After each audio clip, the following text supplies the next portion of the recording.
नमस्कार, आप देख रहे हैं एक न्यूज 24 और मैं हूं स्वाति आपके साथ। बिहार की राजनीति में इन दिनों सुरक्षा व्यवस्था का मुद्दा लगातार गर्माता जा रहा है। आपको बता दें कि राष्ट्रीय जनता दल के मुखिया लालू प्रसाद यादव और बिहार की पूर्व मुख्यमंत्री की सुरक्षा व्यवस्था में जब बिहार सरकार द्वारा कटौती किया गया तो उन्होंने सरकार से नाराज होकर अपनी पूरी सुरक्षा वापस लौटा दी। और इतना ही नहीं बल्कि नेता प्रतिपक्ष तेजस्वी यादव ने भी अपनी सुरक्षा को लौटा दी है सरकार को, और सरकार पर कई आरोप भी लगाए हैं। राबड़ी देवी और लालू प्रसाद यादव ने कहा था कि सरकार प्रतिशोध की राजनीति कर रही है और यही कारण है कि कभी उनसे बंगला खाली करने को कहा जाता है तो कभी उनकी सुरक्षा में कटौती कर दी जाती है। और अब इसी बीच आपको बता दें कि लालू प्रसाद यादव और राबड़ी देवी के बड़े बेटे एवं जनशक्ति जनता दल के राष्ट्रीय अध्यक्ष तेज प्रताप यादव ने भी अपनी सुरक्षा लौटा दी है और साथ ही उन्होंने सरकार पर बड़ा सवाल खड़ा किया है। उन्होंने ये कहा है कि यदि उनके साथ कोई भी अप्रिय घटना या किसी तरीके का कुछ भी गलत होता है या उन पर कोई हमला करता है तो इसके लिए बिहार सरकार और खास करके बिहार के मुख्यमंत्री सम्राट चौधरी जिम्मेदार होंगे।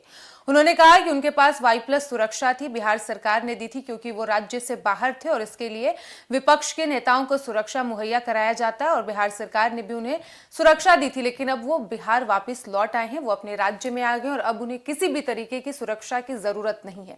साथ ही आपको बता दें कि विपक्ष के नेताओं का, राजद के हो नेता या किसी भी कांग्रेस के नेता हो, उनका यह आरोप है कि बिहार सरकार जानबूझकर विपक्ष के नेताओं को परेशान कर रही है और ये प्रतिशोध की, विरोध की राजनीति बिहार सरकार कर रही है। और तेज प्रताप यादव ने भी बिहार के मुख्यमंत्री सम्राट चौधरी को टारगेट किया। उन्होंने कहा कि सम्राट चौधरी जानबूझ के विपक्ष के नेताओं को परेशान कर रहे हैं, जबकि सरकार, जो सत्ता में बैठे लोग होते हैं, उनकी ये जिम्मेदारी बनती है कि वो विपक्ष के नेताओं को उचित सुरक्षा मुहैया करवाएं। लेकिन सरकार जानबूझकर सुरक्षा ले रही है, जबकि सरकार ने इस पर अपना पक्ष रखा है। सरकार का यह कहना है कि ये कदम सुरक्षा एजेंसी द्वारा उठाया जाता है। सुरक्षा एजेंसी नेताओं की सुरक्षा की मानकों को जांच करती है और उसी के आधार पर सुरक्षा में कटौती की जाती है या फिर किसी की सुरक्षा को बढ़ा दिया जाता है। अगर कुछ भी खराब चल रहा है तो उनकी सुरक्षा को पहले से अधिक बढ़ाया भी जाता है और यदि सब कुछ ठीक चल रहा है, अगर सुरक्षा की ज्यादा जरूरत नहीं है तो उसके मुताबिक सुरक्षा को कम भी कर दिया जाता है।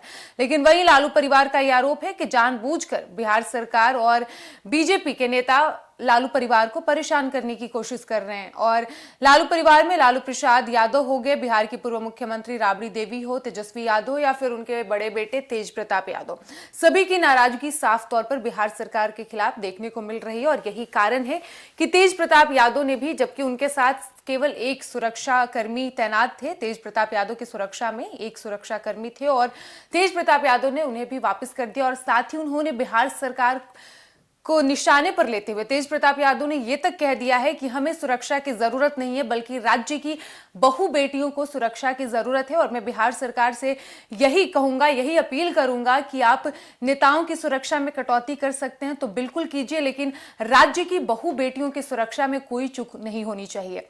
अब देखना यह होगा कि जिस तरीके से बिहार में सुरक्षा व्यवस्था का मुद्दा बनता जा रहा है, राजनीतिक गलियारों में चर्चा तेज हो रही है, इस पर सियासत भी खूब हो रही है।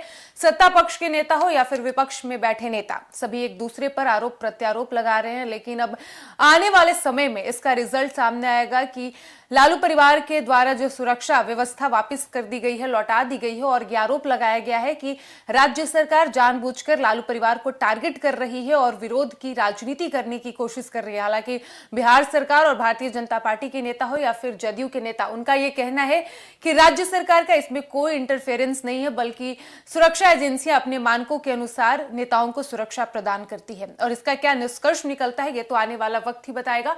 फिलहाल इस वक्त की खबर में इतना ही, और ऐसे ही तमाम खबरों के लिए बने रहिए हमारे साथ और देखते रहिए एक न्यूज 24। धन्यवाद।